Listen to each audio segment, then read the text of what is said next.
ওই পিচ্চি শোন, ওইদিকে কোথায় যাচ্ছিস রে? কথাটি স্বাধীনকে উদ্দেশ্য করে বলে নেহা, কিন্তু স্বাধীন কিছুই বুঝতে পারে না। এপাশ ওপাশ তাকিয়ে স্বাধীন পূর্বের ন্যায় তার গন্তব্যের দিকে যেতে লাগে। ঠিক তখনই পেছন থেকে সে আগের মতো চিরচেনা কণ্ঠ পেছন থেকে স্বাধীনকে উদ্দেশ্য করে বারবার ডাকতে লাগে। কিরে, তোকে এত করে বলছি, আমার কথা কি তোর কানে যাচ্ছে না? নাকি কানের উপর দুইটা দিলেই ঠিক হবে? হঠাৎ পেছনের দিকে তাকিয়ে দেখে মেয়েটি তার দিকে রাগী দৃষ্টিতে তাকিয়ে কথাগুলো বলছে। স্বাধীন মেয়েটিকে ইশারা করে বলতে লাগে, আচ্ছা আপু, তুমি কি আমাকে বলছো? আজব তো, তোকে ছাড়া আর কাকে বলবো? আশপাশে দেখতো কোনো ছেলে নেই। তোকে বলছি শোন, এদিকে আয়। তারপর স্বাধীন পেছন ফিরে মেয়েটির দিকে তাকিয়ে পেছনের দিকে যেতে লাগে। তারপর মেয়েটির সামনে গিয়ে দাঁড়াতেই ঠাস ঠাস করে স্বাধীনের গালে দুইটা থাপ্পড় লাগিয়ে দেয় মেয়েটি। স্বাধীনও ছলছল দৃষ্টিতে মেয়েটির দিকে বেশ কিছুক্ষণ তাকিয়ে থাকে। মেয়েটির আগে ফুলতে ফুলতে স্বাধীনকে উদ্দেশ্য করে বলতে লাগে, তোকে কতক্ষণ ধরে ডাকছি আমি, কিন্তু তুই তো আমার কথার কোনো পাত্তাই দিচ্ছিস না। তুই ছোট একটা ছেলে হয়ে আমাকে ইগনোর করিস। তোর সাহস কি করে হয়? যেখানে আমার জন্য কত হাজার ছেলে কলেজে ঘোরে, আর সেখানে তোকে আমি ডাকছি আর তুই আমার কথায় কোনো ভ্রুক্ষেপ না দেখিয়ে চলে যাচ্ছিস কটকট করে। আসলে আপু, আমি তেমন একটা বুঝতে পারিনি, প্লিজ আমাকে ক্ষমা করো। স্বাধীনের কথা শুনে নিমেষেই যেন নেহার রাগ জমে যায়। স্বাধীনের দিকে তাকিয়ে মুচকি একটা হাসির রেখা টেনে নেহা স্বাধীনকে উদ্দেশ্য করে বলতে লাগে, ইটস ওকে। আচ্ছা, তোমাকে তো এর আগে কখনো এই কলেজের আঙিনায় দেখিনি, তা তুমি এই কলেজে পড়ো? নেহাকে তার মুড চেঞ্জ হতে দেখে স্বাধীন অবাক হয়ে যায়। আমতা আমতা করে নেহাকে উদ্দেশ্য করে বলতে লাগে, না মানে আপু, তুমি আমাকে এর আগে দেখবে কি করে? আমি তো ওই কলেজে নতুন ভর্তি হয়েছি, ইন্টার ফার্স্ট ইয়ারে, তাই তুমি হয়তো আমাকে এর আগে কখনোই কলেজে দেখোনি। ও আচ্ছা, তাই বলো। তাই তো বলি, এরকম হট একটা ছেলে আমার চোখের আড়াল হয় কি করে? কথাটা ফিস ফিস করে বলে নেহা। আপু, তুমি কি আমাকে কিছু বললে? আমার একটু কাজ আছে, বাসায় যেতে হবে। না, কোনো সমস্যা নেই, যাও তুমি। স্বাধীন সেখানে আর এক মুহূর্ত না দাঁড়িয়ে থেকে কলেজ ক্যাম্পাস থেকে বের হয়ে ফুটপাত দিয়ে হেঁটে যেতে লাগে। ফুটপাত দিয়ে হেঁটে তার বাসার দিকে যাচ্ছিল, ঠিক তখনই পেছন থেকে কেউ একজন স্বাধীনের হাত চেপে ধরে। স্বাধীন পেছনের দিকে তাকিয়ে দেখে তার চিরচেনা একটা মুখ। স্বাধীন তখনই সে মেয়েটাকে জড়িয়ে ধরে। আপু, তুই এখানে কি করে? আর এখানে আসবে আমাকে তো একবারও বললি না। কি রে পেপসি, রাগ করছিস কেন? আসলে আমি নিজেও জানতাম না এখানে আসবো। হঠাৎ করে বাবা আর মা বললো তোকে ছাড়া নাকি বাসাটা ফাঁকা ফাঁকা লাগে, তাই তারা সেই শহরে না থেকে এই শহরে শিফট করেছে, নতুন একটা বাসা নিয়েছে। তোকে বলিনি তোকে আজকে যাব হোটেল থেকে নিয়ে আসার জন্য, তাই তোর জন্য কলেজের সামনে দাঁড়িয়েছিলাম। চল এখন তোর হোটেল থেকে সবকিছু নিয়ে তোকে বাসায় নিয়ে যাব। মানে কি বলছো এগুলো তুমি? সবকিছু তো আমার মাথার উপর দিয়ে যাচ্ছে। হয়েছে তো কি, আর এসব নিয়ে ভাবতে হবে না। তোর এইটুকু মাথায় এত চাপ নিতে হবে না। চল এখন আমি যা যা করতে বলি ঠিক তুই তাতেই করবি। তারপর স্বাধীন তার আপুর হাত চেপে ধরে ফুটপাত দিয়ে হেঁটে যেতে লাগে, আর স্বাধীন তার আপুর সঙ্গে কথা বলতে লাগে। একটু দূর যাওয়ার পর একটা ফুচকার স্টল দেখতে পায়। ঠিক তখনই স্বাধীনের আপু স্বাধীনকে উদ্দেশ্য করে বলতে লাগে, খেয়ে পিচ্ছি, সামনে তো ফুচকার দোকান দেখা যাচ্ছে, চল খাবি নাকি? তুই তো আবার এসব হাবিজাবি খেতে অনেক ভালো লাগে। প্রায় প্রায় আমাকে উল্টাপাল্টা কথা বলে টাকা নিয়ে এসে এসব হাবিজাবি খেতে, বাবা মা শুনতে পারলে তোকে বকা দিত। চল এখন আমি ওকে খেলাবো, কিন্তু কেউ জানতে পারবে না। স্বাধীন তার আপুর কথা শুনে তার আপুর দিকে অশ্রু সজল দৃষ্টিতে কিছুক্ষণ তাকিয়ে থেকে স্বাধীন তার আপুকে উদ্দেশ্য করে বলতে লাগে, হয়েছে, এখন আর সাধু সাজতে হবে না। মা বাবাকে তো তুমি গিয়ে বলতে তোমার কাছ থেকে টাকা নিয়ে আমি হাবিজাবি খেয়েছি, আর এখন সান্ত্বনা দিচ্ছ, তাই না? চলো ফুচকা খাবো না আমি এখান থেকে, চলো বাসায় চলো, মা বাবার সঙ্গে দেখা করবো। কতদিন হলো দেখা করি না। কতদিন মানে? এই তো কয়েকটা দিন মাত্র। তুই না 15 দিন হলি বাসা থেকে এসেছিস। এই 15 দিন কয়টা মাস হয়ে গেল আল্লাহ জানি না। কেউ একটু বড় হলে যখন অন্য শহরে যাবি চাকরি করতে, তখন তুই যে কি করবি। হয়েছে, তোমাকে আর এইসব নিয়ে ভাবতে হবে না। আর আমি এখনো অনেক ছোট, বুঝলে? বড় হই তারপর সবকিছুই বুঝতে পারবো। চলো এখন জলদি জলদি। আসলে ভাই আমার অনেক ফুচকা খেতে ইচ্ছে করছে, প্লিজ তুই না করিস না আর। আমার সঙ্গে প্রমিস করছি আমি কাউকে বলবো না, মা বাবাকে নয়তো মোটেও। স্বাধীনের বড় আপু স্বাধীনকে অনেক জোরাজোরি করতে লাগে। শেষমেশ স্বাধীন হার মেনে তার আপুকে ফুচকা খাওয়ার জন্য দোকানে থাকা চেয়ারগুলোতে বসে পড়ে। তারপর ফুচকাওয়ালাকে ফুচকার অর্ডার করতেই ফুচকাওয়ালা ফুচকা নিয়ে এসে তাদেরকে দিতে লাগে। তারপর স্বাধীন তার আপুকে ইচ্ছে করে ফুচকা খাইয়ে দিতে লাগে। অন্যদিকে স্বাধীনের বড় আপু স্বাধীনকে ফুচকা খাইয়ে দিতে লাগে। ঠিক তখনই ফুল স্পিডে বাইক নিয়ে সেখান দিয়ে যাচ্ছিল নেহা।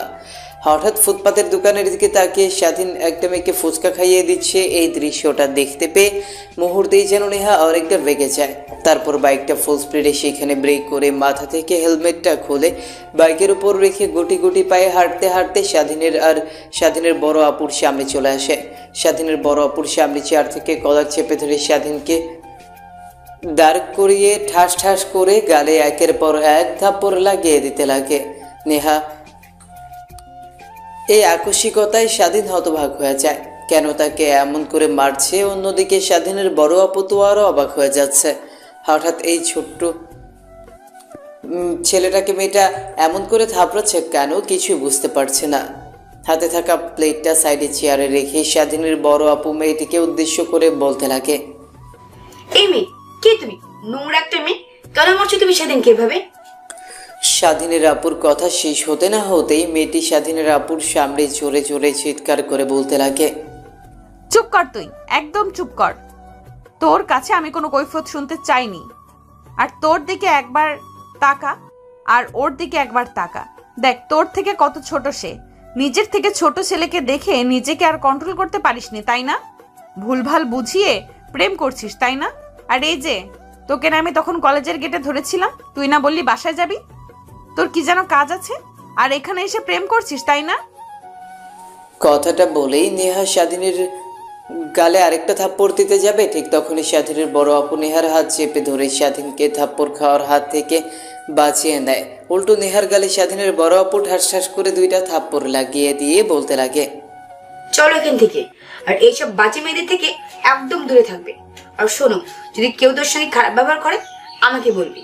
আর তোকে তো একটা কথা বলতে ভুলে গিয়েছিলাম, এই কলেজে কিন্তু প্রিন্সিপালের যে ছেলে, যেটা তোদের স্যার ইংলিশ ক্লাস নেয়, ওইটা কিন্তু তোর দুলাভাই হয়। তোকে বলিনি, আজ বলে দিলাম, যদি কোনো মেয়ে তোকে ডিস্টার্ব করে তাহলে তুই তোর দুলাভাইয়ের কাছে গিয়ে সবকিছু বলবি, যে নিশ্চয়ই এই বিষয়টা মীমাংসা করে দিবে। স্বাধীনের বড় আপুর কথা শুনে নেহার মুখে যেন দেখার মতো হয়ে যায়। নিজেকে যেন নিজের অনেক ছোট মনে হচ্ছে। নিমিষেই স্বাধীনের কলার ছেড়ে দেয়। স্বাধীন স্বস্তির নিঃশ্বাস ফেলে। নেহা মাটির দিকে থ মেরে তাকিয়ে আছে, কি যেন বলবে কিছুই বুঝতে পারে না সে। নেহাকে কিছু বলতে না দেখে স্বাধীনের বড় আপু সেখানে আর এক মুহূর্ত না দাঁড়িয়ে থেকে স্বাধীনের হাত চেপে ধরে সেখান থেকে যেতে লাগে আর বলতে লাগে। স্বাধীনের হাত চেপে ধরে রাস্তা দিয়ে হেঁটে চলেছিল আর স্বাধীনের বড় আপু স্বাধীনকে উদ্দেশ্য করে কথাগুলো বলছিল। অন্যদিকে নেহা এখনো থাইমের সেখানে দাঁড়িয়ে আছে আর আনমনে নিজেকে নিজেই ধিক্কার দিচ্ছে আর বলছে, তুই এসব কি করে করতে পারলি? তুই কি একবারও ভাবলি না ওটার বড় আপু থাকতে পারে? এখন কি মনে করবে ওর বড় আপু? যেখানে ভেবেছিলাম ধীরে ধীরে ওর সব পরিবারকে মানাবো, সেখানে ওর আপুর কাছে ছোট হয়ে গেলাম। আর তো কোনো উপায় থাকলো না আমার। কি করি কিছুই মাথার ভেতর ঢুকছে না। আজ যে ব্যবহার করলাম, জানি না আদৌ ছেলেটা আমাকে ক্ষমা করবে কিনা। কথাগুলো আনমনেই বলছিল আর নিজেকে নিজেই ধিক্কার দিচ্ছিল নেহা। অন্যদিকে বেশ কিছু দূর যাওয়ার পর হঠাৎ করে স্বাধীনের মনে পড়ে যায় ফুচকাওয়ালাকে সে টাকা দিয়ে আসেনি। হঠাৎ ফুটপাতে দাঁড়িয়ে যায় স্বাধীনকে দাঁড়িয়ে থাকতে দেখে তার বড় আপু বলতে লাগে, কি হয়েছে তোর? দাঁড়িয়ে গেলি যে, চল এখান থেকে। না মানে আপু, পুষ্কালাকে তো টাকা দিয়ে আসা হয়নি। টাকা দিয়ে আসি, তুমি এখানে একটু ওয়েট করো। টাকা দেওয়া লাগবে না তোর, চল এখান থেকে, অন্য কোনো একদিন দিব। না আপু, ওনাদের সংসার সামান্য, আমাদের কিছু টাকার উপরে চলে বুঝলে। ওনাদের বিকৃত টাকা দিনে না দিলে তারা অনেক বড় লোকসান হতে পারে। তুমি এখানে একটু দাঁড়াও, আমি এখনই দৌড়ে তাকে টাকা দিয়ে আসছি। তুমি এই গাছের চাওয়াতে দাঁড়াও। কথাটা বলেই স্বাধীন পেছনের দিকে দৌড় লাগায়। দৌড়াতে দৌড়াতে এক পর্যায়ে ফুচকাওয়ালার দোকানের সামনে চলে আসে। দোকানের সামনে এসে দেখে ঠিক আগের মতো সেখানে নেহা দাঁড়িয়ে আছে। রোদে যেন তার এখন পড়ে যাওয়ার উপক্রম। স্বাধীন নিজেও বুঝতে পারে না কি করবে এখন। সে তার পর ফুচকাওয়ালাকে টাকা দিয়ে সেখান থেকে আসতে যাবে, ঠিক তখনই পেছন থেকে নেহা বলতে লাগে, আসলে সরি, আমার এমনটা করা উচিত হয়নি। আসলে তোমাকে কোনো মেয়ের সঙ্গে দেখতে পেয়ে আমার অনেকটা রাগ হয়ে যায়। আমি জানারও ইচ্ছে হয়নি কে ওই মেয়েটা। সরি, তুমি আমাকে ক্ষমা করে দিও। আরে আপু, তোমাকে ক্ষমা চাইতে হবে না। আসলে তুমি আমাকে মাঠে দেখে আপু অনেকটা রেগে গিয়ে তোমাকে থাপ্পড় লাগিয়ে দিয়েছে। আমি আপুর হয়ে তোমার কাছে ক্ষমা চাচ্ছি। প্লিজ তুমি আমার আপুকে ক্ষমা করে দিও। হ্যাঁ, আর একটা কথা বলি, শোনো, না বুঝে না শুনে হঠাৎ করে একজনের গায়ে হাত তোলা উচিত না, বুঝলে? কথাটা বলেই সেখানে আর এক মুহূর্ত না দাঁড়িয়ে থেকে স্বাধীন পুনরায় হাঁটা ধরে। অন্যদিকে নেহা স্বাধীনের মধ্যে আপু ডাক শুনে অনেকটা রেগে যায়। নিজের রাগকে কন্ট্রোল করে সেখানে আর না দাঁড়িয়ে থেকে পুনরায় বাইক স্টার্ট করে বাসার দিকে অগ্রসর হয়। অন্যদিকে স্বাধীন তার আপুর কাছে এসে দেখে এখনও সে সেই বটগাছের নিচে ছায়ায় দাঁড়িয়ে আছে। তারপর তার আপুকে নিয়ে তার হোস্টেল দিকে যেতে লাগে। ফুটপাত দিয়ে বেশ কিছুক্ষণ হেঁটে সামনের দিকে এগিয়ে যেতে লাগে। ঠিক তখনই স্বাধীনের বড় আপু স্বাধীনকে উদ্দেশ্য করে বলতে লাগে, আচ্ছা বুঝলাম না, হঠাৎ করে তোকে মেয়েটা থাপ্পড় মারলো কেন? আর আমাকে তোর সঙ্গে দেখতে পেয়ে ওইরকম ভাবে রেগে গেল যে? আচ্ছা ভাই, সত্যি করে বলবি, ও মেয়েটা কি তোর তোর সঙ্গে কি কোনো কিছু চলছে, নাকি ওর দেখে সত্যি সত্যি বলবি? সত্যি করে বলছে আপু, আমি উনাকে তো চিনি না, আজ হঠাৎ কলেজে উনাকে দেখলাম। এর আগে অনেকবার দেখেছি, কিন্তু তার সঙ্গে কোনো কথা হয়নি। আমাদের কলেজের বড় আপু উনি, সবাই ওনাকে দেখে ভয় পায়, শুধু এইটুকুই। আজ আমাকে কলার চেপে ধরে মারলো। তোমাকে আমার সঙ্গে দেখতে পেয়ে এর মানে কিছুই বুঝতে পারলাম না। ও আচ্ছা, তাহলে মেয়েটা তোকে আর আমাকে একসঙ্গে ফুসকা খেতে দেখি ওরকম বিহেভ করলো কেন? নিশ্চয়ই ওর মধ্যে কিছু না কিছু আছে। আচ্ছা চল, তোর হোস্টেলে আর কত দূরে? এই তো আপু, আর একটু খাটলে সামনে আমার হোস্টেল। তারপর স্বাধীন তার আপুর সঙ্গে কথা বলতে বলতে হোস্টেল চলে আসে। তারপর তার ব্যাগপত্র সঙ্গে যাবতীয় আসবাবপত্র গুছিয়ে একটা রিক্সা নিয়ে তাদের বাসার দিকে অগ্রসর হয়। হোটেল থেকে বের হয়ে আসার সময় স্বাধীন তার সব বন্ধুদের কাছ থেকে বিদায় নিয়ে চলে আসে বাসায়। এসে দরজায় কলিং বেল দিতে স্বাধীনের মা এসে দরজা খুলে দেয়। স্বাধীনকে দেখতে পেয়ে স্বাধীনের মামা আজ স্বাধীনকে জড়িয়ে ধরে। স্বাধীনের দিকে একটু ভালোভাবে তাকিয়ে বলতে লাগে, দেখো দেখো, আমার ছেলেটা মাত্র 15টা দিন হলো আমাদের থেকে দূরে থেকে নিজের কি হাল করেছিস, একদম শুকিয়ে গিয়েছিস। তাই তো তোর বাবাকে বলে এখানে শিফট হলাম। এখন দেখি কিভাবে অনিয়ম করে না খেয়ে দিয়ে কলেজে যাস। কই মা, আমি তো সব কিছু নিয়ম মেনটেন করেই চলেছি, আর সময় মতো তো খাবারও খেয়েছি। হয়েছে, এখন আর কথা বলতে হবে না। চল, সবাই রুমের ভিতরে চলছে, তারপরে না হয় জমি আড্ডা হবে। এখন এসে থেকে তোর সব আসবাবপত্রগুলো নিয়ে। তারপর স্বাধীন রিক্সার ওপর থেকে তার সব জিনিসপত্রগুলো বাসায় নিয়ে আসে। তারপর তার রুমে গিয়ে সেগুলো গুছিয়ে রাখতে লাগে। ঘর গুছিয়ে রাখা হলে স্বাধীন খাটের উপর শুয়ে পড়ে। মাথার উপর থাকা ফ্যানের দিকে তাকিয়ে আনমনেই ভাবতে লাগে, আচ্ছা বুঝতে পারলাম না, হঠাৎ করে আপুটা আমার সঙ্গে ওই রকম ব্যবহার করলো কেন? আর তার কথার মধ্যে কেমন যেন এক ভালোবাসার প্রতিচ্ছবি লক্ষ্য করলাম। আমি কলেজে যেমনভাবে আমার সঙ্গে কথা বলেছিল, দেখে তো মনে হচ্ছিল না কি ভাবছে এগুলো। সে তো আমার অনেক সিনিয়র, সে তো আমার থেকে 2 বছরের সিনিয়র। আমি তাকে নিয়ে উল্টাপাল্টা ভাবছি। হয়তো তাদের থেকে অনেক ছোট, তাই মেয়েদের সঙ্গে রিলেশনে গিয়েছি, অনেকটা রেগে গিয়েছিল, তাই হয়তো আমাকে মেরেছে। স্বাধীন আনমনে কথাগুলো ভাবছিল। ঠিক তখনই দরজায় এসে খটখট করে কড়া নাড়তে লাগে স্বাধীনের আপু। স্বাধীন খাট থেকে উঠে দরজার দিকে তাকিয়ে দেখে তার বড় আপু। স্বাধীনকে চিন্তিত দেখে তার বড় আপু বলতে লাগে, কি রে ভাই, তোর কপালে চিন্তার ছাপ যে। আচ্ছা তুই কি আমার কাছ থেকে কিছু লুকাচ্ছিস? বল আমাকে, সব কথা খুলে বল। দেখ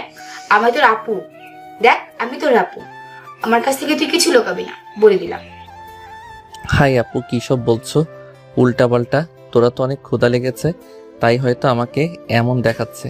চলো এখন খাবার দেবে, মন ভরে অনেক দিন ধরে খাবার খাইনি।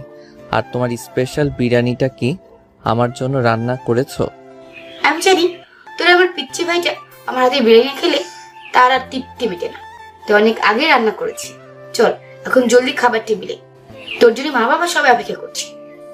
তারপর স্বাধীন রুম থেকে বের হয়ে খাবার টেবিলে চলে আসে খাবার খাওয়ার জন্য। খাবার টেবিলের সামনে এসে দেখে সবাই টেবিলে বসে আছে।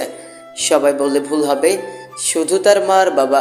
এবার আসেন আপনাদেরকে আমাদের গল্পের নায়ক, যার নাম স্বাধীন। এতক্ষণে হয়তো আপনারা বুঝেও গেছেন, তার সম্পর্কে কিছুটা ধারণা দেওয়া যাক। আমাদের গল্পের নায়কের নাম স্বাধীন। তার বাবার নাম হাসমত শেখ, বাংলাদেশ সেনাবাহিনীর একজন কর্নেল। এখন ঢাকায় নিযুক্ত রয়েছেন সে। তার মা একজন হাউসওয়াইফ অর্থাৎ গৃহিণী। তার বড় বোনটা এখনো পড়াশোনা করছে, কিন্তু কলেজ লাইফে একটা ছেলেকে তার অনেক পছন্দ হয়। মা বাবাকে জানালেই ছেলের মা বাবারাও অনেক রাজি হয়ে যায়। তারপর তাদেরকে বিয়ে দিয়ে দেয় পারিবারিকভাবে। শুধুমাত্র এখন সবাই ধুমধাম করে আয়োজন করে বিয়ে দিলেই হয়। স্বাধীনের আপুর লেখাপড়া শেষ হলে আর মাত্র 2 মাস পর তারপর ধুমধাম করে বিয়ে দিয়ে শ্বশুর বাড়ি পাঠিয়ে দিবে। অন্যদিকে আমাদের গল্পের নায়ক স্বাধীন, সে এখন ইন্টার ফার্স্ট ইয়ারে পড়ছে।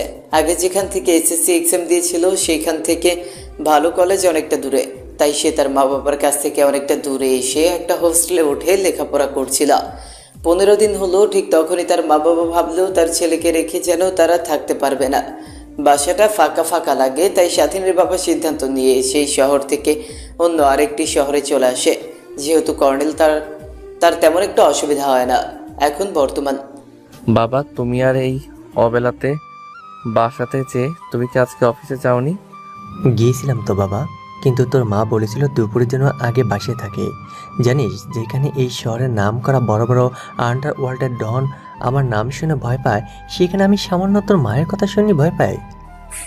স্বাধীনের বাবা কথাটা বলেই জিভে কামড় দেয়। তারপর তার কথাটা ঘোরানোর জন্য বলতে লাগে, কি তোমার এত বড় সাহস? ছেলে মেয়েদের সামনে তুমি আমাকে বলছো দরজাল? তার মানে আমি তোমাকে অনেক ভয় দেখাই, তাই না? আমার কথা শুনেও তুমি অনেক ভয় পাও, এই তো? আরে তুমি উল্টোপাল্টা ভাবছো কেন? আসলে আমি তো তা বোঝাতে চাইনি। বোঝাতে চেয়েছি তোমার কথা আমি কখনই ফেলতে পারি না, তাই বাসায় চলে এসেছি। আর বাবা স্বাধীন, শোন, তোর কথা অনেক মনে পড়ছিল। তোকে দেখি না কতদিন হলো। কতদিন হবে? মাত্র তো 15 দিন। এই 15 দিনেই তুমি আমাকে এত মিস করেছো বাবা মা? হ্যাঁ বাবা, তোর বাবা ঠিকই বলেছে, তুই আমাদের একমাত্র ছেলে। তোকে না দেখলে আমাদের ভালো লাগে না, আর পুরো বাড়িটা ফাঁকা ফাঁকা লাগে। তুই আর তোর বোন মিলে বাসাটাকে যেভাবে মাথায় করে রাখিস, চেঁচামেচিতে ভরিয়ে রাখিস, তোরা না থাকলে কেমন যেন বাসাটা অপূর্ণ অপূর্ণ লাগে। তাই এখানে চলে এসেছি রে, খেতে বস, এখন আর কোনো কথা নয়। কথাটা শেষ হতেই স্বাধীন তার বাবাকে ধরে গালে একটা আলতো করে চুমু দেয়, তার মাকে জড়িয়ে ধরে আলতো করে একটা চুমু দেয়। তারপর তার বোনকে জড়িয়ে ধরে গালে একটা আলতো করে চুমু দিয়ে চুল টেনে ধরে বসে পড়ে। তুই আমার চুল কেন ধরলি? তোর কি আমার চুলের উপর না করলে তোর কি ভাত হজম হয় না নাকি রে? কথাটা বলে যে স্বাধীনকে স্বাধীনের আপু মারতে যাবে, ঠিক তখনই স্বাধীন তার বাবা মাকে উদ্দেশ্য করে বলতে লাগে, মা বাবা, তোমার মেয়েকে তোমরা সামলাও।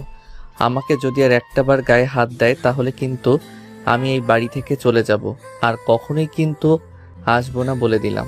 আরে থাম থাম থাম, খাবার সময় কেউ এমন করে নাকি? তোদেরকেই দেখলাম। আচ্ছা, এবার ঝটপট করে খাবার খেয়ে নে, তারপর সবাই মিলে ঘুরতে যাব। তারপর সবাই মিলে খাবার খেতে লাগে। খাবার খাওয়া শেষ হলে সবাই গিয়ে বসে বেশ কিছুক্ষণ টিভি দেখতে লাগে। এইভাবে পেরিয়ে যায় দিনটা। বিকেলের দিকে স্বাধীনের মা বাবা, বড় আপু সবাই বের হয় বাইরে একটু ঘোরাঘুরি করার জন্য।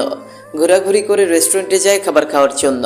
টেবিলে বসে সবাই আনন্দ আড্ডা দিচ্ছিল, ঠিক তখনই হঠাৎ স্বাধীনের বড় আপুর নজর যায় একটা টেবিলের দিকে। স্বাধীনের বড় আপু টেবিলের দিকে ইশারা করে স্বাধীনের মা আর বাবাকে উদ্দেশ্য করে বলতে লাগে, না কেন, তোমাদেরকে তো বলতে বলেই গিয়েছিলাম, ওই যে মেয়েটাকে দেখছো না, ওই মেয়েটা হঠাৎ সেদিনকে মেরেছিল। বুঝলাম না কি কারণে, আমাকে সেদিন ফুচকা খাই দিচ্ছিল এটা দেখে। স্বাধীনের আপুর কথা শুনে স্বাধীনের মা আর বাবা মেয়েটির দিকে অবাক দৃষ্টিতে বেশ কিছুক্ষণ তাকিয়ে থাকে। ঠিক তখনই স্বাধীনের বাবা বলতে থাকে, চেনা নাই জানা নাই, অযথা একটা মেয়েকে তোকে মেরেছে।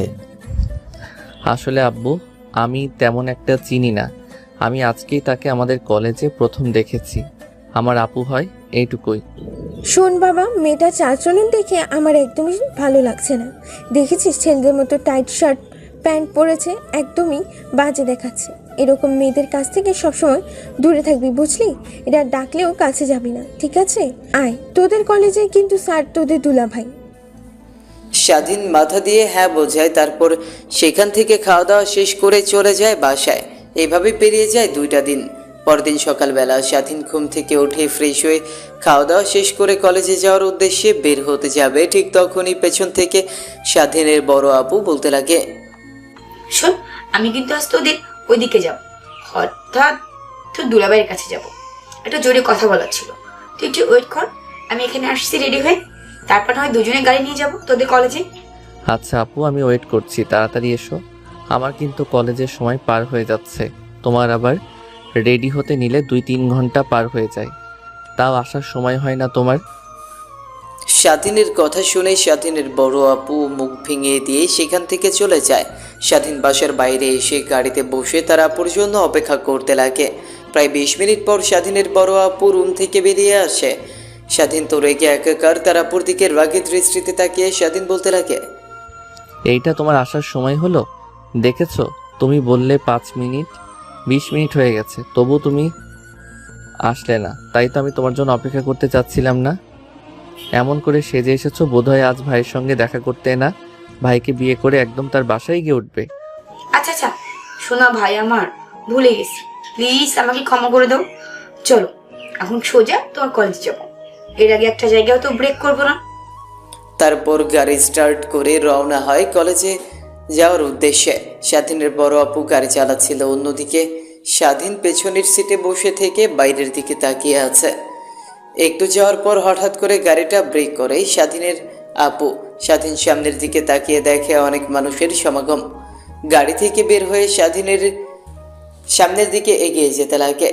স্বাধীনের মনে একটু থাকায় স্বাধীন গাড়ি থেকে বের হয়, সামনের দিকে আগায়, দেখে একটা রিক্সা চালককে একটা মেয়ে মারছে। এটা দেখে স্বাধীনের অনেকটা রাগ হয়ে যায়। ছোট মানুষ হলে কি হবে, অসহায় মানুষদের উপর নির্যাতন হলে স্বাধীন অনেকটা রেগে যায়। তাই নিজের রাগকে কন্ট্রোল করতে না পেরে মানুষের ভিড় ঠেলে সামনের দিকে এগিয়ে যায়। তারপর মেয়েটির গালে ঠাস ঠাস করে থাপ্পড় লাগিয়ে দেয়। হঠাৎ করে কারো থাপ্পড় খেয়ে নেহা পেছনের দিকে তাকায়, দেখে স্বাধীন নিমিষে হাত থেকে রিক্সা চালকের কলার ছেড়ে দেয়। অন্যদিকে স্বাধীনের আপু তো স্বাধীনের এমন ভয়ঙ্কর রূপ দেখে অবাক হয়ে যায়। স্বাধীন ওই মেয়েটাকে উদ্দেশ্য করে বলতে লাগে, ও আপনি আপনি এতটা নীচ, আগামীকাল আমাকে মেরেছেন অযথা, আজ অযথা একটা নিরীহ মানুষকে মারছেন। আপনার কি খেয়ে দিয়ে কোনো কাজ নেই, শুধু নিরীহ মানুষদের উপর নির্যাতন করা? দেখে তো মেয়ে মনে হয় কম, হয় ছেলে মনে হয় বেশি পড়েছেন। তো একদম ছেলেদের মতো শাড়িট, একটা জিন্স, তাও টাইপ দেখা যাচ্ছে। আপনি কি একবারও নিজের দিকে তাকিয়ে দেখেছেন? এটা আপনাকে ভালো লাগার কম, খারাপ লাগছে বেশি। নেক্সট টাইম থেকে নিরীহ মানুষদের উপর হাত তুলতে 100 বার ভাববেন, যদি আমার এই থাপ্পড়ের কথা আপনার মনে থাকে। থাপ্পড় খেয়ে নেহা তার 2 গাল হাত দিয়ে চেপে ধরে। সে নিজেও ভ্যাবাচাকা খেয়ে যায় স্বাধীনের এমন ভয়ঙ্কর রূপ দেখে। আর আনমনে নেহা ভাবতে লাগে, পিচ্চি, তোকে তো এর শাস্তি পেতে হবে। এতগুলো মানুষের সামনে তুই আমাকে মারলি, তোকে ভেবেছিলাম দুর্বল, দেখে তো তুই অনেক হাইপার। কি জোরটাই না তোর হাতে, থাপ্পড় মেরেছিস, এখনো 2 গাল ঝিনঝিন করছে। কথাগুলো আনমনে ভেবে দেখে আশেপাশ দিকে তাকিয়ে কেউ নেই, সবাই যে যার কাজে চলে গেছে। শুধুমাত্র রিক্সাওয়ালাটা এখনো সেখানে দাঁড়িয়ে আছে। রিক্সাওয়ালাটা কি করবে বুঝতে না পেরে নেহার পা জড়িয়ে ধরে কান্না করতে করতে বলতে লাগে, মা, তুমি আমাকে ক্ষমা করে দাও। আসলে আমি নিজেও দেখতে পাইনি তুমি এইখানে বাইক নিয়ে দাঁড়িয়ে আসছো। আসলে মাথায় অনেক তেল থাকতো, অনেক টেনশন, বাসায় টাকা দিতে হবে, কিস্তি দিতে হবে। এই টেনশনে আমি আজকে চোখে খুব একটা কম দেখতেছি, তাই তোমাকে ভুল করে গাড়ির সঙ্গে গাড়ি লাগিয়ে দিয়েছি। প্লিজ মা, আমাকে ক্ষমা করে দাও। আঙ্কেল, আপনি আমার পায়ে কেন ধরছেন? ছাড়ুন, আসলে আমি সরি। আসলে আমি আপনাকে ভুল বুঝে থাপ্পড় মেরেছি। আপনি আমার বাবার বয়সী, আপনার গায়ে হাত তোলা আমার ঠিক হয়নি। প্লিজ আপনি আমাকে ক্ষমা করে দিন। কথাটা বলেই নেহা পুনরায় মাথায় হেলমেট পরে বাইক নিয়ে কলেজে চলে যায়। অন্যদিকে স্বাধীনের আপু স্বাধীনকে দেখে অনেকটা অবাক হয়ে যায়। গাড়িতে উঠে বসতেই স্বাধীন ওর আপু গাড়ি স্টার্ট করে কলেজ চলে যায়। যাওয়ার পথে রাস্তায় অনেক কিছু ভাবতে থাকে। স্বাধীনের দিকে তাকিয়ে স্বাধীনের বড় আপু, সেদিকে স্বাধীনের কোনো খেয়াল নেই। শুধু তার মুখে যেন দেখার মতো রাগে ফুলে একাকার হয়ে গেছে তার মুখটা। একটু পর স্বাধীনের আপু কলেজের সামনে এসে গাড়িটা ব্রেক করে, তারপর গাড়ি থেকে নেমে কলেজের মধ্যে প্রবেশ করে ফোনটা হাতে নিয়ে তার হাজব্যান্ড অর্থাৎ স্বাধীনের দুলাভাইকে ফোন করে নিচে আসার জন্য। স্বাধীনের দুলাভাই আসতেই স্বাধীনকে তার সঙ্গে পরিচয় করিয়ে দেয়, কিন্তু ওইদিকে স্বাধীনের কোনো ভ্রুক্ষেপ নেই। এখনও মাটির দিকে তাকিয়ে সে তার রাগ কামানোর চেষ্টা করছে। ঠিক তখনই পাশ দিয়ে নেহা হেঁটে যায় তার ক্লাসের দিকে। ঠিক তখনই পাশ থেকে স্বাধীনের দুলাভাই নেহাকে ডাক দিয়ে বলতে লাগে, নেহা কই যাচ্ছিস? ক্লাসে যাচ্ছিস বুঝি? এদিকে আয়, তোকে তোর ভাবির সঙ্গে পরিচয় করিয়ে দিই। নেহা সামনের দিকে তাকিয়ে তার ক্লাসরুমের দিকে যাচ্ছিল। ঠিক তখনই পাশ থেকে কথাগুলো বলে পাশ ফিরে তাকিয়ে দেখে তার চাচাতো ভাই এই কলেজের স্যার তাকে ডাকছে। নেহা তার কাছে যেতে দেখে স্বাধীন আর তার বড় আপু স্বাধীন আর তার বড় আপুকে দেখে নেহা অনেকটা অবাক হয়ে যায়। তার মানে কি এই মেয়েটাই তার ভাবে? চোখ বড় বড় হয়ে যায়। অন্যদিকে স্বাধীনের বড় আপুর মুখ ছিল দেখার মতো। সেও বড় বড় করে তাকায় স্বাধীনের দুলা ভাইয়ের দিকে। নেহা শোন, এটা তোর ভাবি, যার কথা তোকে এর আগে বলেছিলাম না, সেই আর মাত্র 2টা মাস পর আমাদের বিয়ে হয়ে ওর পরীক্ষা চলছে। আর এখন পরীক্ষা শেষ হলে তারপর আমরা বিয়ে করবো। আর এটা হচ্ছে স্বাধীন, ওর ছোট ভাই। আর সুইটি, এটা হচ্ছে আমার চাচাতো বোন। এর আগে হয়তো তুমি একে কখনো দেখোনি। ও বাইরে পড়ালেখা করতো, এই কিছুদিন হলো দেশে এসেছে। দেশের পরিবেশটা তার অনেক ভালো লেগেছিল, তাই আর বিদেশ যাবে না বলে এখানে তার বাবার কলেজে ভর্তি হয়। তোমাকে যে বলেছিলাম না এই কলেজের প্রিন্সিপাল হলো আমার চাচা, এটাই হচ্ছে তার মেয়ে। তার দুলাভাইয়ের এমন কথা শুনে স্বাধীন মাটির দিক থেকে দৃষ্টি সরিয়ে সামনের দিকে তাকিয়ে দেখে, হ্যাঁ, নেহা যা ভেবেছিল তাই সামনে দাঁড়িয়ে আছে। তারপর স্বাধীন তার দিকে রাগে তাকায়। স্বাধীনের চোখ অগ্নিরূপ ধারণ করতেই নেহা স্বাধীনের দিক থেকে দৃষ্টি সরিয়ে মাটির দিকে তাকায়। মানে এটা তোমার চাচাতো বোন? কেন, তোমরা কি এর আগে থেকে পরিচিত নাকি? না, পরিচিত না, এই টুকটাক দেখেছি আর কি, তাই বললাম। কথাটা বলে স্বাধীন সেখানে আর এক মুহূর্ত না দাঁড়িয়ে থেকে চলে যায় ক্লাসের দিকে। অন্যদিকে নেহাও সেখানে আর না দাঁড়িয়ে থেকে ক্লাসে যাওয়ার জন্য সেখান থেকে চলে আসে। স্বাধীনের পিছু পিছু যেতে লাগে। একটা সময় নেহা দৌড়ে গিয়ে স্বাধীনের হাত চেপে ধরে বলতে লাগে, আসলে সরি, তুমি আমাকে যা ভাবছো আমি মোটেও তেমন না। তুমি ভাবছো আমি গুন্ডি, বদমেজাজি, অনেক খারাপ একটা মেয়ে, কিন্তু না। আসলে আসার সময় ওই লোকটা হঠাৎ করে আমার ভাইয়ের সঙ্গে তার রিক্সাটা। নেহার সম্পূর্ণ কথা শেষ না হতেই স্বাধীন তার হাত ঝাপটা দিয়ে নেহার হাত ছাড়িয়ে দেয়। নেহা পাশের গাছের দিকে তাকায়, দেখে অনেক ছেলে পেলে তার দিকে তাকিয়ে হাসাহাসি করছে। নেহার সেই দিকে রাগের দৃষ্টিতে তাকাতেই ছেলেগুলো হাসি থামিয়ে দিয়ে সেখান থেকে সবাই দৌড়ে চলে যায়। নেহার বোঝার বাকি রইল না স্বাধীন যা বলেছে সব ঠিক। তারপর স্বাধীনের দিকে তাকিয়ে দেখে সেখানে আর নেই।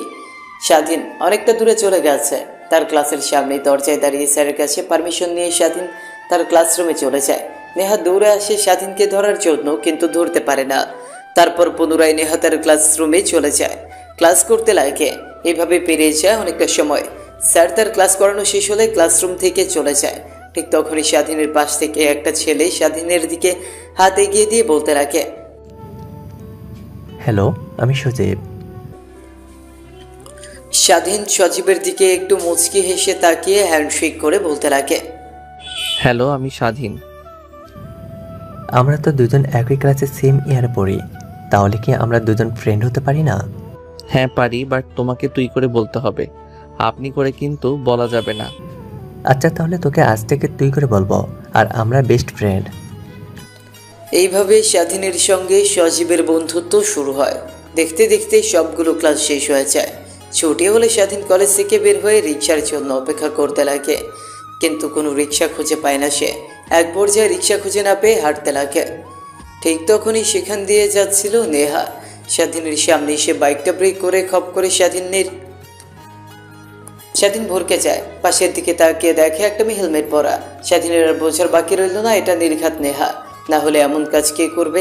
মাথা থেকে হেলমেট খুলে নেহা স্বাধীনের দিকে তাকিয়ে বলে, আসো, আমার বাইকে উঠে বসো। আজব তো, চেনা নাই জানা নাই হঠাৎ করে কাছে এসে বলছেন বাইকে উঠতে। আমি কেন আপনার বাইকে উঠবো? যান আপনি, আরে পিচ্চি, রেগে যাচ্ছ কেন? কিছুক্ষণ আগেই না পরিচিত হলাম। তুমি আমার না বিয়েই হও তো। তোমাকে হেল্প করি। হয়তো তুমি রিক্সা পাচ্ছ না খুঁজে, তাই হেঁটে আমার বাসায় যাচ্ছ। আসো, তোমার বাসায় আমি তোমাকে নামিয়ে দেই। আপনি আপনার বাসায় চলে যান, আমাকে হেল্প করা লাগবে না। আমাকে আমার বাসায় নামিয়ে দেওয়া লাগবে না। আমি আমার বাসা চিনতে পারি, আমি হেঁটে যেতে পারবো। আর যদি সামনে গিয়ে রিক্সা পাই তাহলে না যাব রিক্সায় করে, আপনি জানতো। স্বাধীনের রাগান্বিত কণ্ঠ শুনতে পেয়ে নেহা তার বাইকটা স্টার্ট করে হেলমেটটা বাইকের সঙ্গে ঝুলিয়ে রেখে স্বাধীনের কাছে এসে কলার চেপে ধরে বলতে লাগে, রাস্তার সামনে একটা ইট ছিল, তাই ব্রেক করেছিলাম। সরি। দেখ, ভালো করে বলছি, তোর কানে যাচ্ছে না তাই না? আর তুই আমার সঙ্গে খারাপভাবে কথা বলছিস, রাগ দেখাচ্ছিস। হ্যাঁ, তুই আমাদের আত্মীয় হোস, চাচ্ছি তোকে হেল্প করতে, তাই বললাম চল তোর বাসায় তোকে নামিয়ে দিই। আর তুই কিনা আমাকে উল্টো রাগ দেখাচ্ছিস। এত রাগ কিসের তোর? হ্যাঁ, আর তোকে তো বললামই আই এম সরি। আসলে আমার অনেক রাগ, আমি নিজেকে কন্ট্রোল করতে পারি না। হঠাৎ করে মাথায় অনেক রাগ উঠে যায় আর মানুষের সঙ্গে খারাপ ব্যবহার করি। এর আগে কাউকে জীবন থেকে অনেক কিছুই হারিয়ে ফেলেছি, আমি চাই না তোকে হারাতে। আমাকে হারাতে চান না মানে? কি বলছে এগুলো আপনি? হ্যাঁ, এত কিছু তোর বোঝা লাগবে না, এখন যা বলছি তাই কর। আমার বাইকে তোর বাসায় নামিয়ে দিয়ে যাই। রোদ্দুরের মধ্যে হাঁটলে অনেক ক্লান্ত হয়ে যাবি, তুই আয়। স্বাধীন বুঝতে পারে মেয়েটি নাছোড়বান্দা, তার কথা না শুনলে এখন হিতে বিপরীত হতে পারে, তাই স্বাধীন সেখানে আর না দাঁড়িয়ে থেকে বাইকে উঠে বসে নেহা চালাতে লাগে। স্বাধীন পেছন থেকে বলে দিতে লাগে কোন দিকে যেতে হবে। স্বাধীন বাইকের পেছনে অনেকটা দূরত্ব নিয়ে বসেছিল, এইটা দেখে নেহা অনেকটা রেগে যায়। হুট করে একটা ব্রেক ধরে, স্বাধীন নিজেকে সামলাতে না পেরে নেহার সঙ্গে এসে ধাক্কা লেগে যায়। স্বাধীনের শরীরের মধ্যে নিমিশেই যেন কারেন্টের মতো বিদ্যুৎ লাগে। নেহারও ঠিক সেম অবস্থা। স্বাধীন পেছন থেকে নেহাকে উদ্দেশ্য করে বলতে লাগে, হঠাৎ করে ব্রেক করলেন কেন এরকম ভাবে? নেহা তার মুখে এক চিমটি হাসির রেখা টেনে বলতে লাগে। কথাটা বলে নেহা পূর্বের ন্যায় গাড়ি চালাতে লাগে। স্বাধীন অনেকটা দূরত্ব নিয়ে বসেছিল, কিন্তু কি আর করার, এখন ব্রেক করলে আবার স্বাধীন বাইক থেকে নেমে যাবে। তারপর দেখতে দেখতে স্বাধীনের বাসার সামনে এসে বাইকটা ব্রেক করে। স্বাধীন বাইক থেকে নেমে নেহাকে একটা ধন্যবাদ দিয়ে বাসার ভেতরে প্রবেশ করে। অন্যদিকে ব্যালকনি থেকে দাঁড়িয়ে সব দেখছিল স্বাধীনের আপু। এই দৃশ্য দেখে স্বাধীনের আপু অনেকটা রেগে যায়। রেগে যেন এখন স্বাধীনকে কাছে পেলে টুকরো টুকরো করে ফেলবে। সে ব্যালকনি থেকে সরে সোজা বসার রুমে চলে যায়। স্বাধীন দরজায় কলিং বেল দিতেই তার মা গিয়ে দরজা খুলে দেয়। সোজা তার রুমে চলে যায়। বসার রুম থেকে উঠে স্বাধীনের রুমের দিকে অগ্রসর হয় স্বাধীনের বোন। স্বাধীনের রুমে এসে দরজায় কড়া নাড়তেই স্বাধীন দরজা খুলে দেয়। দরজা খুলতেই স্বাধীনের গালে ঠাস ঠাস করে দুইটা থাপ্পড় লাগিয়ে দেয় স্বাধীনের বড় আপু। তারপর রাগী কণ্ঠে স্বাধীনকে উদ্দেশ্য করে বলতে লাগে, কি রে, তোকে না কালকে বললাম ও মেয়েটাকে তুই চিনিস নাকি? তুই তো বললি চিনিস না, তাহলে আজ ওই মেয়েটার সঙ্গে একই বাইকে আসলে? মেয়েটা তোকে আমাদের বাসার সামনে নামিয়ে দিয়ে গেল, যাওয়ার সময় আবার কি যেন বলে গেল তোকে। আমাকে বললে আমি কি মা বাবা কি বলে দিতাম? তাই তো বলি, চেনা নাই জানা নাই অযথা একটা মেয়ে সে তোকে থাপ্পড় মারবে, তা আবার অন্য একটা মেয়ের সঙ্গে। দেখে এত ছিল আসল কারণ তোর রিলেশনশিপে আসিস। এটুকু ছেলে হয়ে কেবল ইন্টার ফার্স্ট ইয়ারে পড়িস। তোর থেকে তো দেখলেই মনে হয় ও মেয়েটার বয়স অনেক বেশি, প্রায় 3-4 বছর ডিফারেন্স আছে। তোর পছন্দ দেখে ভাই আমি নিজেই নিজেকে অবাক হচ্ছি। স্বাধীন তার বড় আপুর কথা শুনে এখন বিষম খাওয়ার উপক্রম। তার ছলো ছলো দৃষ্টিতে তার আপুর দিকে তাকিয়ে বলতে লাগে, আরে আপু, তুমি এগুলো কি বলছো? হ্যাঁ, আমি তো ওই মেয়েটাকে চিনিও না, মাত্র আজকে তো পরিচয় হলো। উনি না আমার বিয়েন হয়, আজকে না পরিচয় করিয়ে দিল দুলাভাই। তাই তো উনি আমাকে রাস্তায় দাঁড়িয়ে থাকতে দেখে রিক্সার অপেক্ষায় তিনি বলল আমাকে নাকি আমার বাসার সামনে ড্রপ করে দেবে। তাই তো আমি উঠে বসেছিলাম, উঠতে চাইছিলাম না প্রথমে তার বাইকে, কিন্তু অনেক জোরাজুরি করে আমাকে তার বাইকে উঠে বসায়। তারপর এখানে আসি। আর তুমি ভাবছো কি না উল্টাপাল্টা কথা?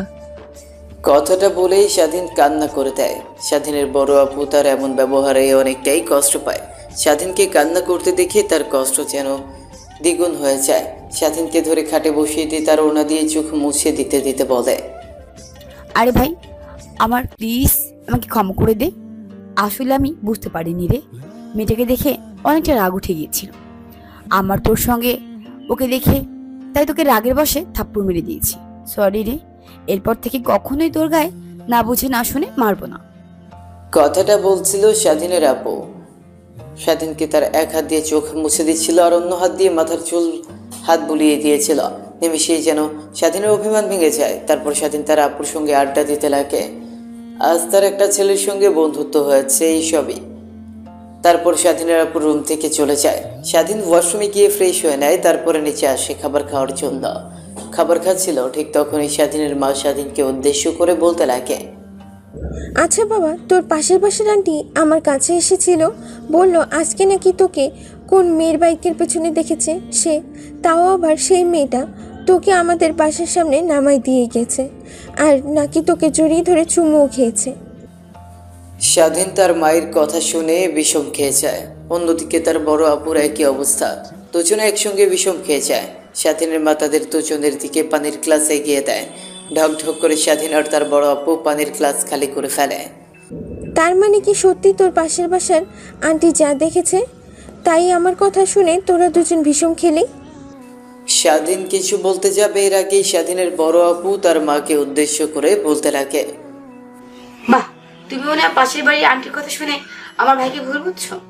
আমি তো নিজেও দেখেছি আমার ভাই একটা রিক্সা করে নেমে তারপর বাসায় এসেছে। আর কোথাকার পাশের বাড়ি আন্টি কাকে না রেখেছে, কাকে না দেখেছে। তুমি বলছো আমার ভাই মোটেও ওই রকম না। আমার ভাই একদম ভালো ছেলে, ইনোসেন্ট ছেলে। ওইসব মেয়েটির বিষয় আমার ভাই থাকে না। আমি ভালো করে জানি। অন্য কারো কথা শুনে আমার ভাইকে দোষারোপ করা বাদ দিয়ে দাও তো। আরে মা, বুঝছিস না কেন তুই? তাহলে কি অযথাই আমাকে তোর পাশের বাসার আন্টি মিথ্যা বলেছে নাকি? কথাটা বলেই স্বাধীনের বড় আপু স্বাধীন হা হা করে হাসতে লাগে। অন্যদিকে স্বাধীনের মা তাদের দুই ভাই বোনের কাণ্ড দেখে চোখ বড় বড় করেই তাদের দুজনের দিকে তাকিয়ে থাকে। এইভাবেই খাওয়া দাওয়া শেষ করে তিনজন সবাই বসে ড্রয়িং রুমে টিভি দেখতে লাগে। অনেকটা সময় পার হয়ে গেলে স্বাধীন তার রুমে গিয়ে ঘুমিয়ে পড়ে। স্বাধীন ঘুমোচ্ছিল, হঠাৎ তার ফোন ভাইব্রেশন হতে লাগে। তার ঘুম ভেঙে যায়। ফোনটা হাতে নিয়ে দেখে স্বাধীনের বন্ধু সজীব ফোন করেছে। ফোনটা রিসিভ করে শো অবস্থায় কানের কাছে ধরে স্বাধীন বলতে লাগে, অবেলা মানে? গড়ির দিকে তাকিয়ে দেখ, বেলা 5টা বাজে মাত্র। আয় মাঠে, সবাই ফুটবল খেলবো। তুই আয়, তোর জন্য আমি অপেক্ষা করছি। এখানে আমার আরও অনেক ফ্রেন্ড আছে, তাদের সঙ্গে তোকে পরিচয় করিয়ে দেবো। কথাটা শুনে স্বাধীন ফোনের স্ক্রিনের দিকে তাকিয়ে দেখে বিকেল 5টা বাজে। তারপর ফোনটা রেখে তড়িঘড়ি করে শোয়া থেকে উঠে ওয়াশরুমে চলে যায়।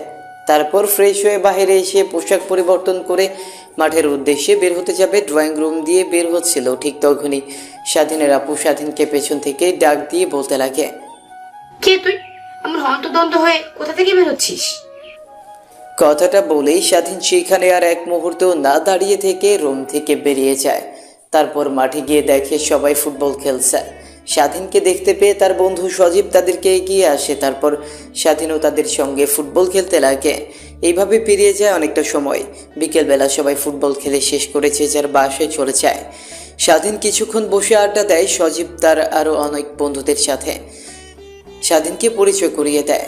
তারপর সেখানে আর না থেকে স্বাধীন তার বাসার উদ্দেশ্যে রওনা হয়। বাসায় এসে ফ্রেশ হয়ে সোজা পড়া টেবিলে বসে পড়তে লাগে। অন্যদিকে নেহা এক কাপ কফি নিয়ে ছাদের উপর দাঁড়িয়ে দাঁড়িয়ে এপাশ ওপাশ করছিল, আর তার মাথায় উল্টোপাল্টা চিন্তা বিরাজ করছে। কথাগুলো আনমনে ভাবছিল, কফির মগে চুমুক দিচ্ছিল, আর ছাদের এপাশ ওপাশ হাঁটাহাঁটি করছিল। ঠিক তখনই ছাদে প্রবেশ হয় স্বাধীনের দুলাভাই অর্থাৎ নেহার চাস্তো ভাইয়ের। নেহা কেমনভাবে হাঁটাহাঁটি করতে দেখে আনমনে নেহার কাছে এসে মাথায় একটা থাপ্পড় লাগিয়ে দিয়ে স্বাধীনের দুলাভাই অর্থাৎ নেহার চাচাতো ভাই বলতে লাগে, কিরে, কি হয়েছে তোর? এমন আনমনে কি ভাবছিস? আমি তো অনেকক্ষণ ধরে ছাদের দরজার সামনে দাঁড়িয়ে থেকে তোর চলাফেরা দেখছিলাম, আর মনে হয় কি যেন ভাবছি ফিসফিস করে। আবার কে যেন বলছিস, কি হয়েছে তোর? আচ্ছা, তোকে যে আজকে তোর ভাবির সঙ্গে পরিচয় করিয়ে দিলাম, তোর কি পছন্দ হয়নি? তোর ভাবির সঙ্গে তো কিছুই বললি না, সেখান থেকে চলে গেলি। আচ্ছা, তোদের মধ্যে কিছু হয়েছে নাকি?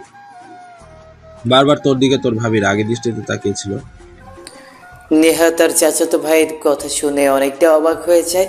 নিজেকে সামলে নিয়ে নেহা আমতা আমতা করে তার চাচাতো ভাইকে উদ্দেশ্য করে বলতে লাগে, না মানে ভাইয়া কি বলছো তুমি? আমি তো ভাবির সঙ্গে এর আগে কখনো দেখাই করিনি, আর তুমি কিনা বলছো আমি ভাবিকে দেখেছি আর ভাবি আমার উপর রেগে আছে। না, সব তোমার মনের ভুল। হবে হয়তো। আমার সঙ্গে দেখা করার 2 দিন আগে ফোনে বলেছিল স্বাধীনকে না কি একটা মেয়ে অনেক ডিস্টার্ব করে ফুটপাতে তাকে ফুচকা খেয়ে দিচ্ছিল। এটা দেখে একটা মেয়ে এসে স্বাধীনকে অনেক মারে, আর সেই মেয়েটা কিনা আবার আমাদের কলেজে লেখাপড়া করে, স্বাধীনের সিনিয়র। কিন্তু আমি যখন মেয়েটার কথা জিজ্ঞেস করলাম, দেখলাম তোদের ভাবি কথাটা এড়িয়ে গেল, কিছুই বললো না। তাই একটু সন্দেহ হলো তোর উপর। তুই তো অনেক রাগী বদমেজাজি। আমি কি ভাবছি তুই তো বুঝতেই পারছিস। স্বাধীনের দুলাভাই অর্থাৎ তার চাচাতো বোনের কথা শুনে নেহা অনেকটা অবাক হয়ে যায়, যেন চমকে উঠেছে। তার চাচাতো ভাই কি বলছে এগুলো? নিজেকে সামলে নিয়ে স্বাধীনের দুলাভাইকে উদ্দেশ্য করে নেহা বলতে লাগে, না মানে ভাইয়া কি বলছো তুমি? আমি তো ভাবির সঙ্গে এর আগে কখনো দেখাই হয়নি। ভূতের মুখে রাম না।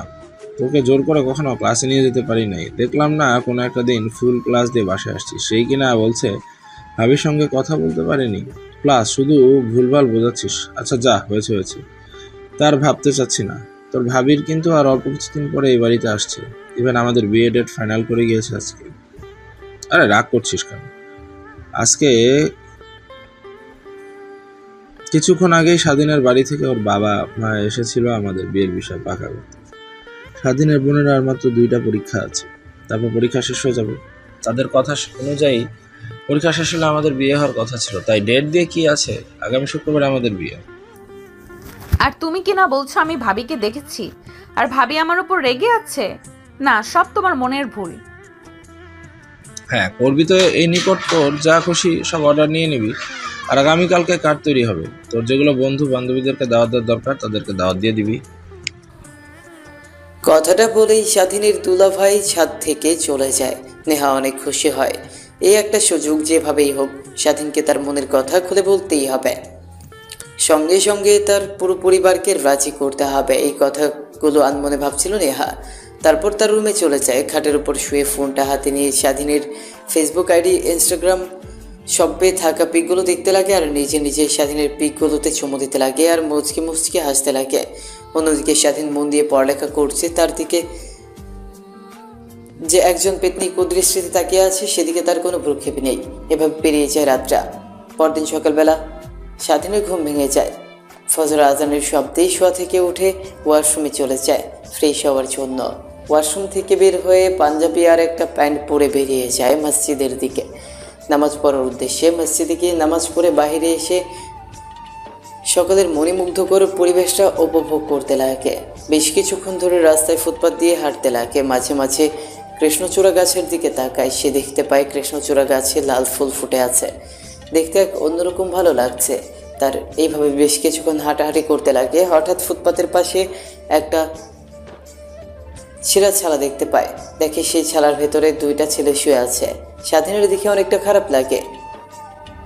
এরা হচ্ছে এই শহরের সব থেকে অবহেলার পাত্র, যাদের দেখাশোনা করার মতো কোনো মানুষ নেই। অবহেলা অযত্নে এখানে ওখানে পড়ে থাকে। যেখানে দিন সেখানে ওদের রাত শুরু হয়। অনেকটা খারাপ লাগে তার, কিন্তু কি করবে। একাশে পুরো শহরটা যদি চায় নিরীহ মানুষদের পাশে এসে দাঁড়াতে, তাহলে তারা নিশ্চয়ই এই নিরীহ মানুষদেরকে একটা নতুন জীবন উপহার দিতে পারবে। কিন্তু এই সমাজের মানুষ তো আর সেরকম না। সবাই নিজ নিজ চরিত্রকে কাকে মেরে খেয়ে বড়লোক হতে পারবে সেই দিকে সবার উদ্দেশ্য। তারপর স্বাধীন তার বাসার উদ্দেশ্যে রওনা হয়। বাসার সামনে এসে দরজায় কলিং বেল দিতেই তার মা এসে দরজা খুলে দেয়। ড্রয়িং রুমের দিকে তাকিয়ে দেখে স্বাধীনের বাবা বসে থেকে টিভিতে খবর দেখছিল। স্বাধীন গিয়ে তার বাবার পাশে বসে পড়ে, তার বাবার সঙ্গে টিভিতে খবর দেখতে লাগে। ঠিক তখনই চা নিয়ে হাজির হয় সেখানে স্বাধীনের মা। স্বাধীনের দিকে চা এগিয়ে দিয়ে বলতে লাগে, বাবা তুই কি শুনেছিস আগামী সামনের শুক্রবারে তোর বোনের বিয়ে ঠিক করেছি? আরে বাবা, তোর বাবা আর আমি গিয়েছিলাম কালকে তোর দুলাভাইয়ের বাসায়। তারপর তারা সিদ্ধান্ত নিয়েছে যে আগামী সামনের শুক্রবারে বিয়ে হবে। আমরাও রাজি হয়ে যাই। তোর বোনের পরীক্ষা তো আর মাত্র 2টা আছে, শুক্রবারে এই 7 দিনের মধ্যে শেষ হয়ে যাবে। তাই আমরাও রাজি হয়ে যাই, তোর বোন আর দুলাভাইও রাজি হয়ে যায়। ভালো করে শোনো, এক এক করে এই বাসা থেকে সব পেতনিগুলোকে সরিয়ে ফেলো। আমি এই বাসাতে একাই রাজ করব। আমি মা বাবার আদর আর কারোর সঙ্গে ভাগাভাগি করব না।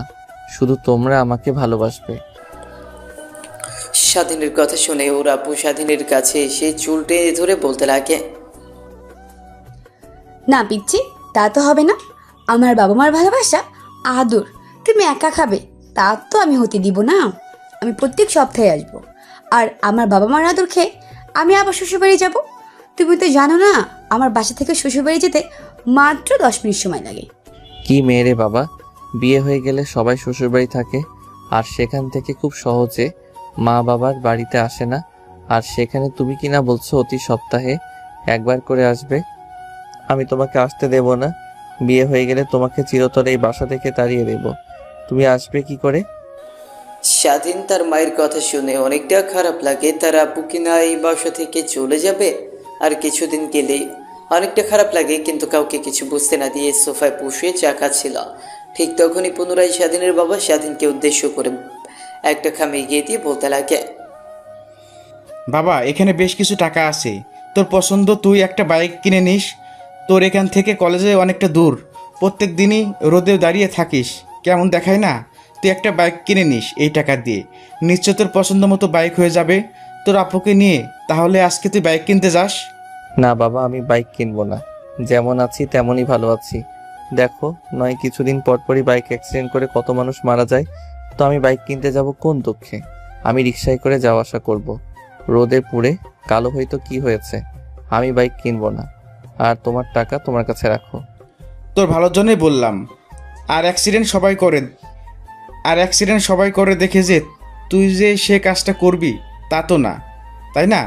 জানিস তো কমান্ডাররা কখনো এসব জিনিস দেখে ভয় পায় না। শত্রুপক্ষর গুলোতে কতজন আঘাত হয়ে নিহত হয়, কিন্তু আমাদের কি কখনো দেখেছিস ভয় পেতে? কিছু করতে হলে সামনের দিকে প্রতিবারই এগিয়ে যেতে হবে। শেষ কথা হলো, তোর আপুর বিয়ের কার্ড তৈরি করে দিয়েছি, কলেজ থেকে আসার সময় দোকান থেকে কার্ড নিয়ে আসবি। আর তোর যদি কোনো বন্ধু বান্ধবী থেকে তাদেরকে ইনভাইট করিস। আর তোর যদি কোনো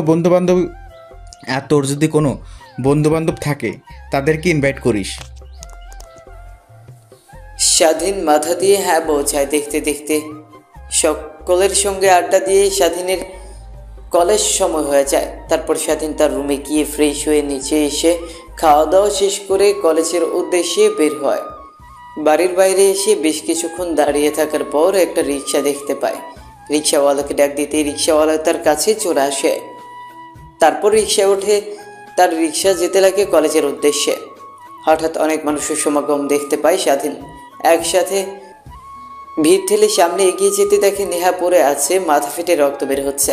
স্বাধীন কী করবে কিছুই বুঝে উঠতে পারে না, তার যেন চোখ অন্ধকার হয়ে আসছে। তারপর ভিড় ঠেলে সামনের দিকে এগিয়ে যায়, নেহাকে পাজাকোলা করে তুলে নেহার গালে হাত দিয়ে থাপড়াতে লাগে আর বলতে লাগে, আপু আপু, তোমার কি হয়েছে? কথা বলছো না কেন?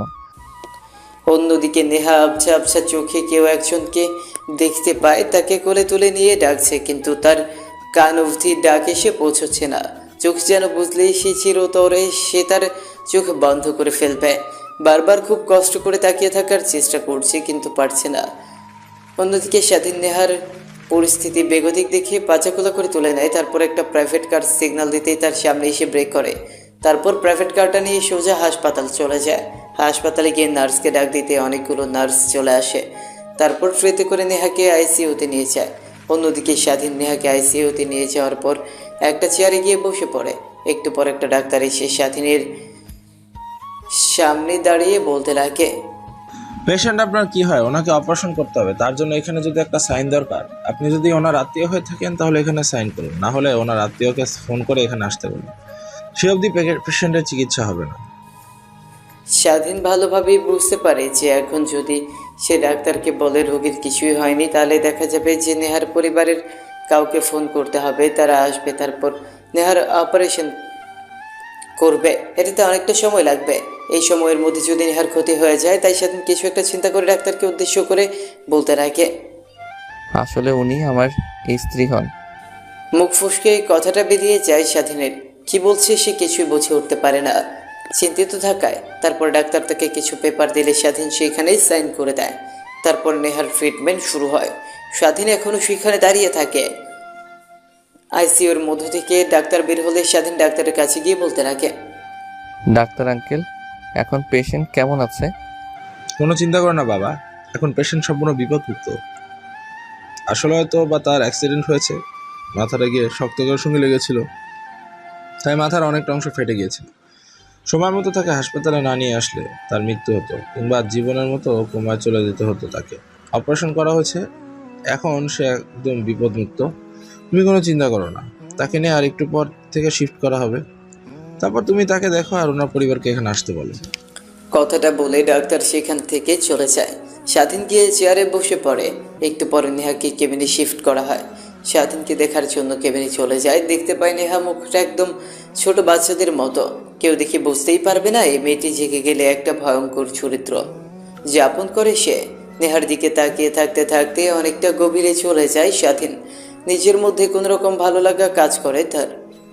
আনমনে নেহার দিকে তাকিয়ে থেকে স্বাধীন ভাবতে লাগে, এর আগে কখনো তাকে এমনভাবে তাকিয়ে দেখিনি। দেখে তো একদম বাচ্চা দেওয়ার মতো মনে হচ্ছে। এখন দেখে কেউ বুঝতে পারবে না এই মেয়েটা এতটা রাগী, বদমেজাজি আর এতটা সুন্দর একটা মেয়ে কি করে হতে পারে। এখন তো ফর্মাল জিন্স পরেছে, এতদিন জিন্স আর শার্ট পরেছিল, তাই হয়তো দেখতে অনেকটা খারাপ দেখা গিয়েছিল, কিন্তু এখন তো একদম বাঙালি সুন্দর পরীদের মতো দেখা যাচ্ছে তাকে। এই স্বাধীন, তোর বড় আপু আর তাকে নিয়ে তুই এসব ভাবছিস? ছি, আপু হয়েছে তো কি হয়েছে, নিজের তো আর না, সিনিয়র, তাও মাত্র 2 বছরের। এটা কোনো ম্যাটার না। তার মানে কি আমি কি নেহা আপুকে পছন্দ করে ফেলেছি, ভালোবেসে ফেলেছি? আনমনে কথাগুলো ভাবছিল, ঠিক তখনই পাশ থেকে একটা ফোন বাজতে লাগে। স্বাধীন বুঝতে পারে এটা নির্ঘাত নেহার ফোন। ফোনটা রিসিভ করে যদি তার বাসা থেকে কেউ ফোন করে, এই জন্যই ফোন রিসিভ করে। কানের কাছে ধরতেই ওই পাশ থেকে একটা মেয়ে কণ্ঠ বলতে লাগে, দোস্ত, তুই যে বলেছিলি একটা ছেলের পরিচয় জানতে, আমি পরিচয় জেনে ফেলেছি। ওর নাম স্বাধীন, অনেক ভদ্র ছেলে। ওর নামে কোনো অভিযোগ নেই, একদম সাদামাটা ছেলে, মেয়েদের কাছ থেকে অনেকটাই দূরে থাকে। আর আসল কথা হচ্ছে ও আমাদের শহরের কর্নেলের একমাত্র ছেলে। এর থেকেও আসল কথা হচ্ছে তোর চাচাতো ভাইয়ের শালা হয় ও। কিছুদিন পরেই তো তোর চাচাতো ভাইয়ের সঙ্গে ছেলেটার বোনের বিয়ে হবে। মেয়েটির এমন কথা শুনেই স্বাধীন অবাক হয়ে আনমনে স্বাধীন ভাবতে লাগে, তার মানে কি নেহা আপু আমাকে ভালোবাসে, তার জন্যই আমার খোঁজ খবর নিচ্ছিল তার বান্ধবীদেরকে নিয়ে? কি রে ওই নেহা, কি ভাবছিস রে? নাকি স্বাধীনকে নিয়ে সুখের রাজ্যে পাড়ি জমিয়েছিস? দুইজন আমার কথা তোর কানেই যাচ্ছে না? মেয়েটার কথা শুনে স্বাধীনের ধ্যান ভেঙে যায়, ফোনটা কেটে দেয় সে। ওই পাশে থাকা মেয়েটা ফোনের দিকে তাকিয়ে কিছু একটা চিন্তা করে তারপর স্বাধীন নেহার ফোনটা হাতে নিয়ে তার ফোনের লক খোলার অনেক চেষ্টা করে, কিন্তু কোনোভাবেই লক খুলতে পারে না। স্বাধীন বারবার ফেল্ড লক দেখাচ্ছে। শেষমেশ স্বাধীন তার নাম দিয়ে ট্রাই করতেই লক খুলে যায়। স্বাধীনের এইটা দেখে মুচকি একটা হাসি দেয়, ভাবতে লাগে, তার মানে কি নেহা আপু আমাকে অনেক ভালোবাসে, আমার নাম দিয়ে তার ফোনের লক রেখেছে। কথাটা ভাবছিল আনমনে। ফোনের স্ক্রিনের দিকে তাকিয়ে দেখে স্বাধীনের একটা পিক, তা আবার হয়তো অনেকদিন আগের। স্বাধীন আগেও কিছু বুঝতে পারে না, সেদিকে আর কোনো ভ্রুক্ষেপ না করে কল লিস্টে গিয়ে নেহার বাবার নাম্বার দেখতে পায়। তারপর স্বাধীন তার ফোনে নাম্বারটা নিয়ে ফোন করে নেহার ব্যাপারে সব কথা খুলে বলে। তারপর হসপিটাল লোকেশনটা তার নাম্বারে SMS করে হসপিটাল থেকে বেরিয়ে যায়। তারপর স্বাধীন তার বাবার কথা অনুযায়ী দোকান থেকে তার বোনের বিয়ের কার্ড নিয়ে চলে যায়। অন্যদিকে নেহার মা বাবা তাড়াতাড়ি করে হাসপাতাল চলে আসে। তারপর স্বাধীনের দেওয়া কেবিনেই চলে যায়। কেবিনে গিয়ে দেখে নেহা ঘুমিয়ে আছে। একসঙ্গে এতগুলো লোককে কেবিনে দেখে নার্স অনেকটা রেগে গিয়ে তাদেরকে উদ্দেশ্য করে বলতে লাগে। নার্সের কথা শুনে সবাই চুপ হয়ে যায়। দেখতে দেখতে বিয়ের দিন ঘনিয়ে আসে। স্বাধীন অনেক খুশি তার আপুর বিয়ে হচ্ছে, কিন্তু সেই তার মন অনেকটা খারাপ হয়ে যায়। দেখতে দেখতে স্বাধীনের আপুরও বিয়ে পড়ানো শেষ হয়ে যায়। তারপর সবাই খাওয়া দাওয়া করতে লাগে। স্বাধীন তার বন্ধুদের সঙ্গে গিয়ে একটা পাশে দাঁড়িয়ে কথা বলতে লাগে। ঠিক তখনই সেখানে হাজির হয় নেহা। নেহা স্বাধীনকে উদ্দেশ্য করে বলতে লাগে, আসলে তোমাকে একটা কথা বলার ছিল আমার।